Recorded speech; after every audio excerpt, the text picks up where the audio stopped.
Now, thy kingdom come, thy will be done on earth as it is in heaven. So what is God's will? Love. Love. Yeah. Peace. Peace. Happiness. Joy. Happiness. Joy. Happiness. Yeah. All those things. But what I am beginning to understand is I don't get any of those things unless I believe in the oneness. I can only really be at peace and love and in joy when I am one with you. When I think I'm separate from you, that kind of gets in the way of the peace and the love and the joy, doesn't it? So it's really about oneness. That's what it's about. Remember what that line from the Course said? There is nothing outside that oneness and nothing else within. Okay? So God's will is oneness. And where is that accomplished? In mind. It's all accomplished in mind. All right? Now, we're going to get to the how we do that a little bit later. But just know that that's where it's done. It is definitely done in mind. Because there is no guilt in heaven. There's a part of your mind where guilt doesn't reside. And that's the truth. Because heaven is that place where guilt is removed. Now, it says in Matthew, 5th chapter, 48th verse, be ye therefore perfect, even as your Father which is in heaven is perfect. We don't always feel like we're perfect, do we? No. But there's a part of our mind that is. And when you go to that part of your mind, there's where you find your perfection. There's where you find who you really are. There's where you find that as God created, that's how it is. You cannot change what God creates. You can only think you can change what God creates, and that's that other part of our mind. Okay? So in truth, you really are perfect. So we're told how to come to God in this prayer. Openly, knowing where he is, knowing where he exists, knowing that the truth is only oneness, and that is his will. All right? And if we can do that, then his will be done on earth as it is in that part of your mind where oneness exists. Does that make sense? Okay? So that's really what it's about, you choosing to go to that part of your mind. Now, the next line that we look at here is, give us this day our daily bread. Does that mean literal bread? Does that mean like the bread you eat? No, that's not what it's talking about. It's talking about the substance. Okay? Metaphysically, bread is thoughts. If you look in Charles Fillmore's Metaphysical Interpretations, Metaphysical Bible, you will find that bread means thoughts. Okay? So what he's saying is, give us your thoughts. Let me think with you today, God. Let your thoughts come through me. Let my thinking be your thinking. Let me think with you. That's what give us this day our daily bread means. It's not what you put in your mouth. It's what you put in your mind. Okay? So remember, when you're saying this prayer each Sunday, give us this day our daily bread, what you're really saying is think through me. Let my thoughts be in alignment with yours. And if they are, you'll be back in remembering who you really are. You'll be back in the oneness. You'll be back in the peace, the love, and the joy. Is that making sense? Mm-hmm. All right? Now, if you've got a seatbelt, you may want to put it on. Because we're about to go for a ride on this next one. This next one is where it can get just a little tough.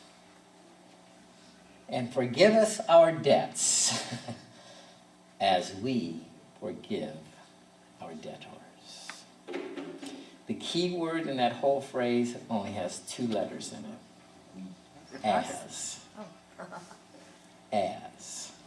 What does the word as mean? Well, I actually looked it up in the dictionary. And here's what it said. To the same degree, amount or extent, similarly, equal, in the manner, at the same time that, while, and when. So let's read that again. Forgive us our debts to the same degree that we forgive our debtors. Uh-oh. Ouch. We're in trouble now, aren't we? That one line in the Lord's Prayer, to me, is the whole key line to this prayer. Forgive us our debts in the same way that we forgive others. To the same extent that I forgive you, I'm forgiven. Ooh. Maybe we need to work on forgiveness a little bit. Yeah. See, my belief is that forgiveness is not a divine action. It's divinely inspired. Divinely inspired, but not a divine action. Now, why do I say that? Because I don't think God forgives you.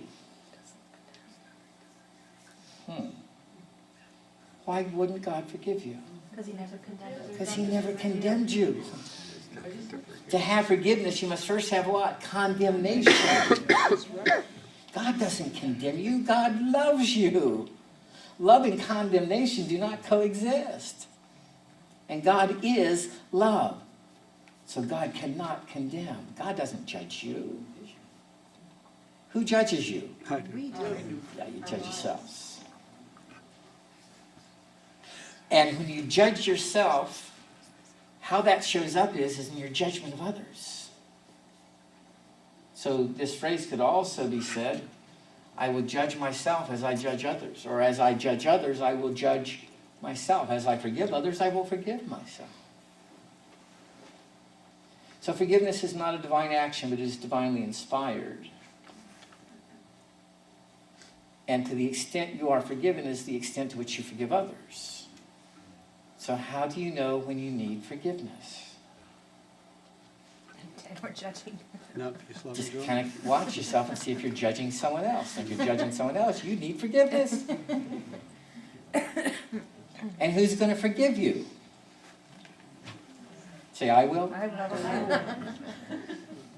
Yeah. Yeah. All right, I'll forgive myself. Okay. Yeah, okay, just this How do one. you recognize that yourself is the hardest one to forgive? Yeah, That's where it all starts. That's where it starts. That's where everything's about. That's what this line says. And forgive us our debts as we forgive our debtors. If you have any grievance against anybody else, that simply means you have a grievance against yourself. It isn't about the other person. It's never about the other person. That's what this line is telling us. That's why I said earlier, you're either going to love this prayer and say it on a deeper level, or you may never want to say it again. Forgive me as I forgive others. I don't know if I want to go there. But you have to, because that's how it works. It's the only way it works, folks. This prayer is an important prayer. And this is why maybe you're seeing why I'm saying this is the introduction into the whole Christmas spirit. It's about forgiveness. It's about love. It's about peace. It's about joy. This is the season of love, the season of peace, the season of joy. Well, you can't get to the peace and the love and joy until you forgive. That's how you get there. That's how you get to Christmas. It's through forgiveness. Because Christmas is peace and love and joy. And when I do my Christmas message, you're going to find out that Christmas doesn't take place on December 25th. It should take place when? Every day. all the time. Every day. But you can't get to Christmas until you forgive. That's the path to Christmas, is forgiveness. And forgive us, and forgive us our debts, as we forgive our debtors. How many of you would like to be totally forgiven? Who has that power? I Say, do. I do. How do you know when you need forgiveness? I asked this before, let's see if you remember. How do you know when you need forgiveness? When I'm not in someone else. When you're judging someone else. I'm experiencing anything but Then peace, you love, and need the joy. forgiveness, not them. It's not about them. Yep. Let them get to Christmas on their path. You walk your path. And if you have an issue with them, you need forgiveness, not them. And you're the only one that can forgive yourself. And then you're going to find the peace, the love, and the joy. You're going to find Christmas. And you'll find it every day.